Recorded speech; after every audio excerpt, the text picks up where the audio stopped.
Good morning students. Exercise 10.3 perimeter, அதாவது chapter name வந்து என்ன அப்படின்னா பெரிமீட்டர் அண்ட் ஏரியா. இதில் வந்து என்ன கொடுத்துருக்காங்க, ஃபிகர் கொடுத்துட்டாங்க. சில இதுக்கு சில சம்ஸ்க்குலாம் ஃபிகர் கொடுக்கலனாலும் நீங்கள் கொஸ்டின் அண்டர்ஸ்டாண்ட் பண்ணி ஃபிகர் போட்டு பண்ணிங்கன்னா உங்களுக்கு ப்ராப்ளம் வந்து ரொம்ப ஈஸியாக இருக்கும். இதில் அவனே ஃபிகர் கொடுத்துட்டான். Perimeter of the semi circle formula என்னது?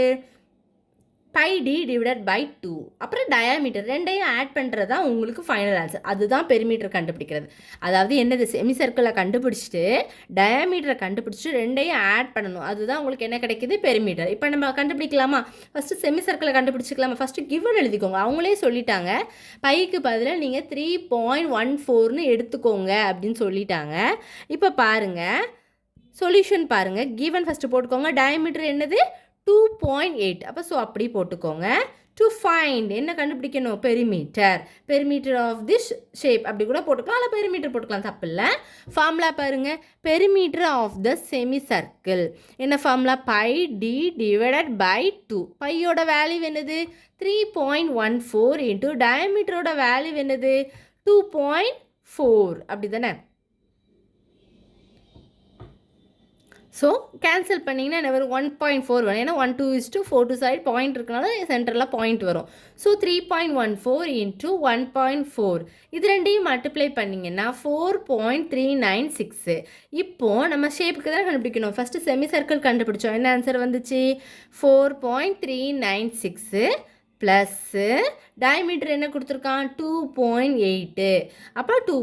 ரெண்டையும் என்ன பண்ணணும், ஆட் பண்ண தெரியுமா?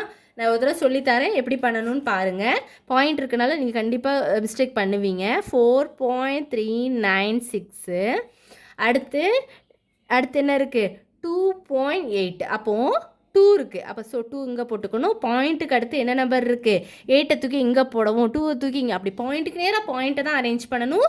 நம்பர்ஸ்க்கு நேராக நம்பர், அப்போது 8 தான் போடணும். இங்கே ஒன்றுமே இல்லை. அப்போ நம்ம என்ன போட்டுக்கணும், 0 0. அப்போ ஆட் பண்ணும்போது 6 + 0, அதாவது ஆட் பண்ணும்போது ஏன்னா ஆட் தான் பண்ணணும். 6 + 0 6. அடுத்து 9 + 0 9. 3யும் 8ம் நீங்கள் ஆட் பண்ணுங்கள், 9 10 11. ஸோ 1. அப்போ இங்கே 1 ரிமைனிங் இருக்குமா, 4 + 2 6 6 + 1 7. அப்போது 7.196. இதுதான் ஃபைனல் ஆன்சர். ரொம்ப சிம்பிள். டவுட்ஸ் இருந்தால் கண்டிப்பாக கேளுங்க, ஆட் பண்ணி பாருங்கள். பாயிண்டெல்லாம் கரெக்டாக அரேஞ்ச் பண்ணி இப்படி நேராக தான் நீங்கள் அரேஞ்ச் பண்ணி போகணும். சில பேர் இதில் அரேஞ்ச் பண்ணுறத தப்பு பண்ணி கடைசியில் இவ்வளோ தூரம் கரெக்டாக பண்ணிடுவாங்க. அந்த ஃபைனலாக அந்த இதில் அரேஞ்ச் பண்ணும்போது அதில் வந்து கண்டிப்பாக மிஸ்டேக் பண்ணுவாங்க. அதுக்காக தான் நான் ஒரு தடவை இதில் செஞ்சு காமிச்சிக்கிறேன். பாருங்கள், டவுட்ஸ் இருந்தால் கேளுங்க ஸ்டூடெண்ட்ஸ். தேங்க்யூ.